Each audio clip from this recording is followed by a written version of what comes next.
সেই সঙ্গে সঙ্গে আমার সঠিক আজকে আমরা এখানে উপস্থিত হয়েছি এই সমাজ কথা শোনার কিন্তু একটু আপনাদের আশ্বাস দিয়ে যায় বর্তমান ভারত সরকার ও বর্তমান পশ্চিমবঙ্গ সরকার আগামী দিনে এই সবার কাছে আরও অনেক বেশি আলাপ আলোচনার মধ্যে জমা করেছে স্কুল পার্কে আসবে এর উপর টুরিস্ট কন্টেস্টে কারণে এই কারণগুলো সম্পূর্ণ হবে। আমরা জানি বিভাগের ছাত্রী বা যারা পড়াশোনা করছে আগামী দিনে আমরা সবার কাছে আরও বেশি বেশি পড়াশোনা করবো। আমি সেইটুকু আশা করবো আমার গুরুদের যে আমরা যে গুরু সবার কাছে আপনারা আরও বেশি বেশি জানবেন আরও বেশি বেশি সমাজ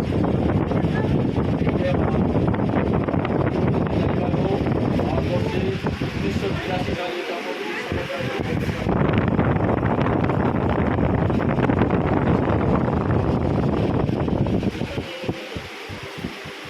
আমরা জানি যে ইতিহাস বইতে পড়েছি স্বাধীনতা সংগ্রাম হয়েছে, ব্রিটিশকে গুলি করে মেরেছে বিনয় বাদল দীনেশ, মাস্টারদা সূর্য সেন, বাঘা যতীন, তেমনি আরও মহারাষ্ট্র বিপ্লব আন্দোলন হয়েছে, পাঞ্জাবেও বিপ্লব আন্দোলন হয়েছে,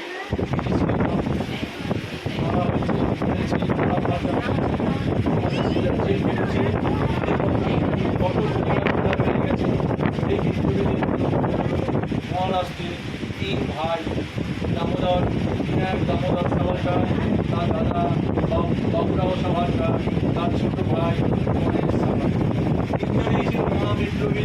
তিনজনেই বিপ্লব আন্দোলনের মহারাষ্ট্রে নেতৃত্ব ভারতবর্ষের দুটো ধারণা আছে, একটা হচ্ছে বিদ্যুৎ ধারণা বেঙ্গল বা বাংলা, আরেকটা ধারণা হচ্ছে ভারত ধারণা বা বাংলায়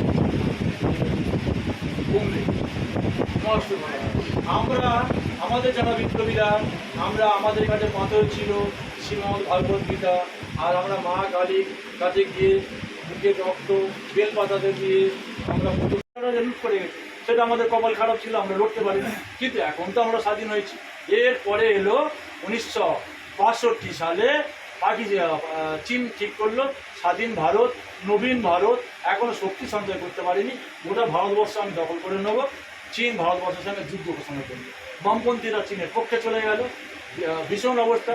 বীর সাভারকার পুরুষ তার সংগঠন নিয়ে কংগ্রেসকে সাহায্য করলো, চীন যুদ্ধে মোটামুটি একটা ড্র বা সম্মানজনক একটা পরিসমাপ্তি হলো। এরপরে 1965 সালে দেখলো যে আমাদের যা বোমা ভারত ছিল সব ফুরিয়ে গেছে। 65 সালে পাকিস্তান আমাদের আক্রমণ করলো, লাল বাহাদুর শাস্ত্রী ছিল, যা ছিল তাই নিয়ে যুদ্ধ করলো, যুদ্ধে জিত হলো আমাদের বীর সাভারকারের আশীর্বাদ লাল বাহাদুর শাস্ত্রীর উপর পড়লো।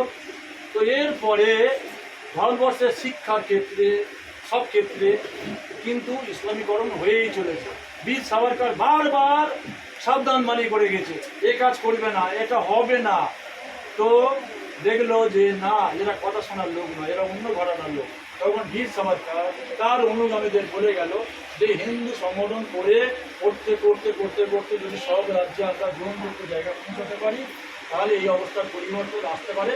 সেই জায়গা থেকে এই 1926 সাল একটা পরিবর্তনের জায়গায় আমরা পৌঁছে গেছি, কিন্তু আমাদের রাজনৈতিক পরিবর্তন হয়েছে, কোনো হিন্দু সমাজের কোনো পরিবর্তন হয়নি। এবার সেই জায়গাটা আমি আলোচনা করেছি। তাহলে বীর সাভারকার সম্পর্কে আর একটু বলে দেবো। 1966 সালে ফেব্রুয়ারি মাসে উনি পরলোক গ্রহণ করেন। উনি ঠিক করে নিয়েছিলেন যে আমি সান্তারা করবো, জৈনরা সান্তারা করে মারা যায়। কিরম সান্তারা? আজকের হচ্ছে মাসের একটা মাস শুরু হলো, আমি প্রথম দিন 30 গ্লাস ভাত খাবো, তারপরে দিন 29, তারপরে দিন 28, তারপরে দিন এইবারে মাসের শেষের দিন 1 গ্লাস ভাত খাবো, এক গ্লাস, তারপরে থেকে শুধু। বিনয় দামোদর সাভারকারের জন্মদিন উপলক্ষে সমাজের কাছে আপনি বিশেষ করে যুব সম্প্রদায়ের কাছে আপনি কী বার্তা দেবেন? ভারতবর্ষের সর্বকালের সর্বশ্রেষ্ঠ বিপ্লবী বীর সাভারকার ছিলেন ভারত মায়ের সুসন্তান। আজকের যে দিকে দিকে হিন্দুত্বের জয়গাথা, সনাতন ধর্মের যে বৈভব, পরম বৈভবশালী যে হিন্দু রাষ্ট্রের দিকে আমরা এগিয়ে চলেছি, এটা বীর সাভারকারের অবদান। আমাদের বীর সাভারকারের জন্মদিনে আমি এইটুকুই আশা করব যে বীর সাভারকারের যে আদর্শ, উদ্দেশ্য এবং বাণী আমরা পাথেয় করে আমার ভবিষ্যৎ প্রজন্মকে দিয়ে এগিয়ে নিয়ে যাব। আর পরম বৈভবশালী হিন্দু রাষ্ট্রের দিকে। এইটাই আমাদের কামনা। আপনার নাম? আমার নাম তপন বিশ্বাস। আমি বিশ্ব হিন্দু পরিষদের জেলা উপদেষ্টা, সেই সঙ্গে সঙ্গে হিন্দু মিলন সংঘেরও উপদেষ্টা।